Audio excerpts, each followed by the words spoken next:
Beelink GTR9 Pro promises desktop-class power, silent 140W cooling, and AI workstation features in a palm-sized box. Either we have finally reached mini PC nirvana, or we are paying a premium for marketing math and shiny buzzwords. On paper, it is wild.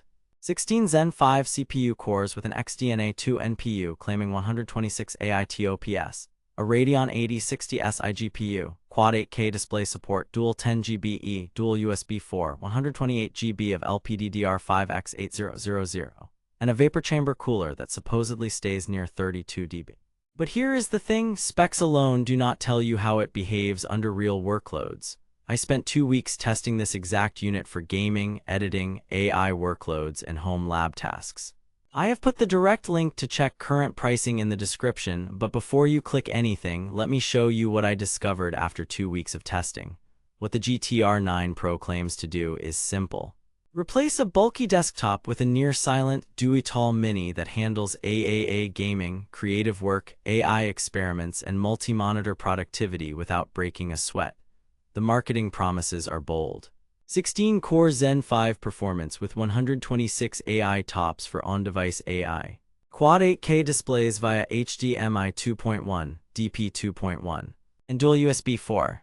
Dual 10GB E+ Wi-Fi 7 and BT 5.4 for serious networking.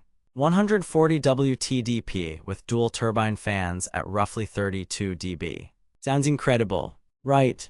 Amazon shows around a 4.2-star rating, which adds confidence. But here is where things get interesting. Reality check. They claim 126 AI TOPS. What you actually get is a mix of NPU, GPU, and CPU math mashed into one big number that does not translate directly to real-world inference. Here is why. NPUs with XDNA2 are fast for specific operators and quantized models, but even top-end NPUs are well below triple digits by themselves. The 126 total pulls in GPU FP16 or INT8 paths that do not compare apples to apples. In practice, lightweight local LLMs and vision tasks feel snappy, but heavy models still lean on the GPU and system RAM bandwidth, which means thermals and power headroom become the bottleneck. They claim quad 8K displays. What you actually get is a capable multi-monitor box, but 8KX4 at 60Hz across HDMI 2.1, DP 2.1, and dual USB 4 runs into throughput sharing and iGPU limits. Here is where it gets mathematically impossible. Even if the ports negotiate 8K 60, the integrated GPU does not have the raster and memory bandwidth to drive 4 8K desktops smoothly while doing anything serious.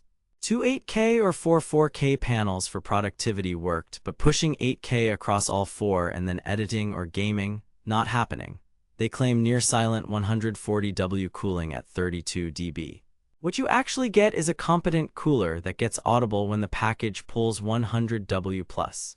In Blender or sustained Cinebench, the fans ramped and I measured noise in the high 30s to low 40s dB at 50 cm. Still decent, but not near silent under sustained heavy compute. Burst loads feel quiet, long renders are not. They claim AAA gaming. What you actually get is playable 1080p to 1440p on the right settings with FSR or dynamic resolution, but do not expect high refresh 4K.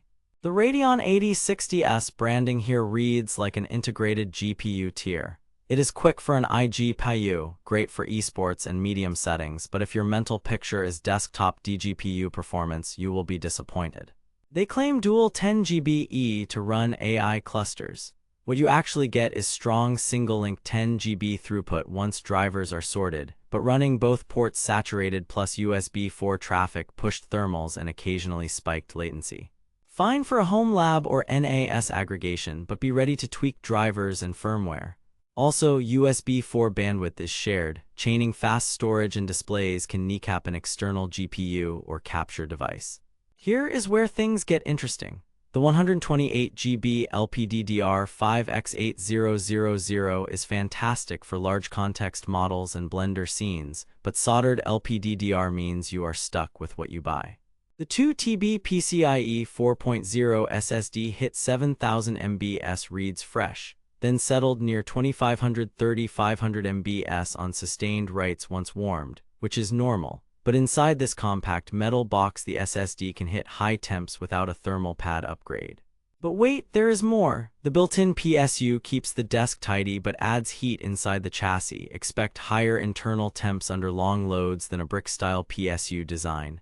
Detailed breakdown, cooling and noise. Dual turbine plus vapor chamber spreads heat well and short bursts stay quiet.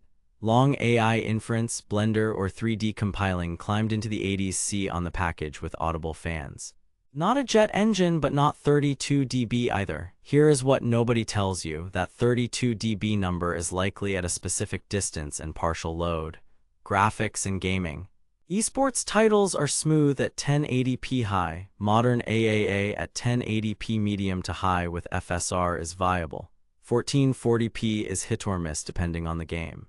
4K is for lighter titles or media. Marketing says AAA gaming, reality says competent integrated graphics, not a DGPU killer.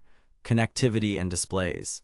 HDMI 2.1 plus DP 2.1 plus dual USB 4 is generous. However, many mini PCs advertise DP 2.1, but actually route DP 1.4 over USB 4 alt mode limits. In my testing, 4K 60 was reliable. Pushing mixed 8K required very specific cabling and still stuttered with workloads. Dual 10GB performed well. iPerf 3 saw near-line rate on a single port, but both ports plus USB 4 storage introduced occasional drops. Wi-Fi 7 did 1.8 2.3 Gbps near a Wi-Fi 7 router, which is great, but still behind wired. Audio and microphones. Built-in speakers are a nice touch for a mini, better than the tinny norm, but they will not replace decent desktop speakers. The AI mic cleaned up fan noise nicely for calls, yet it was sensitive to placement. Expect some room echo. Build and service. The all-metal shell feels premium and the internal frame is solid. 2M.22280 PCIe 4.0 slots are welcome. Red flag to note. Soldered memory means no RAM upgrades. Also, be ready to update BIOS and drivers out of the box. Early adopters reported USB 4 flakiness before updates. Verdict: buy with caution. If you specifically need a compact AI dev node or home lab box with 128 GB of fast memory, dual 10 GB, and you value the clean internal PSU design and tons of ports, the GTR9 Pro is a powerful little monster. But at around 2339.10, you are in small form factor desktop territory with a real discrete GPU that will crush gaming and heavy creative workloads. Pros: massive RAM, strong CPU cores, serious I/O, solid build. Cons: expensive, marketing overreach on 126 tops and quad 8K, noise under sustained load, iGPU limits, soldered RAM.